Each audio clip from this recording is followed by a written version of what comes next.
Welcome to the Deep Dive. Today we're jumping into a stack of business case studies you shared to really understand how Apple maintains its competitive dominance. Our mission is pretty laser-focused. We're dissecting two main strategies that are, well, deeply connected. The powerful ecosystem strategy and their, let's call it, defensive premium pricing policy. Right. And what's so fascinating here is that these aren't just isolated tactics. So, They're integrated moves that create this massive self-reinforcing loop.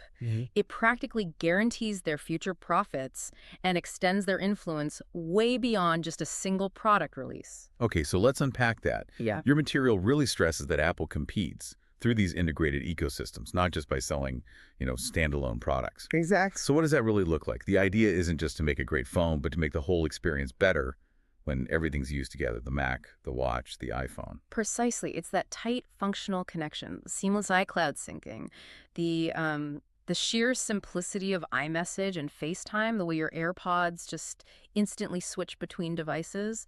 It creates this whole digitally connected environment that's really easy to get into, but strategically very difficult to leave. So if the ecosystem makes users sticky, then the real business question is, how do they capitalize on that lock-in? And that's where the high switching costs come in. Is this just about the inconvenience of moving a few files around?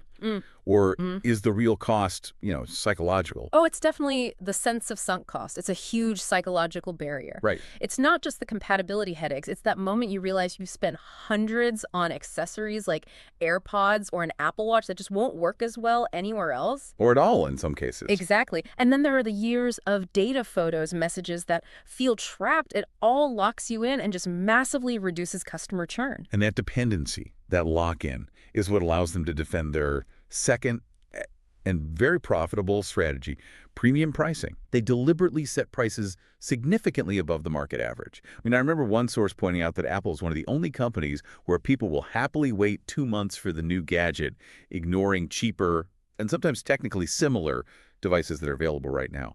How do they maintain that demand? It's all about differentiation, but based on perceived value, not just on specs. Okay. Their pricing power is built on things like reliability, superior security, the customer experience, and crucially, that emotional brand attachment.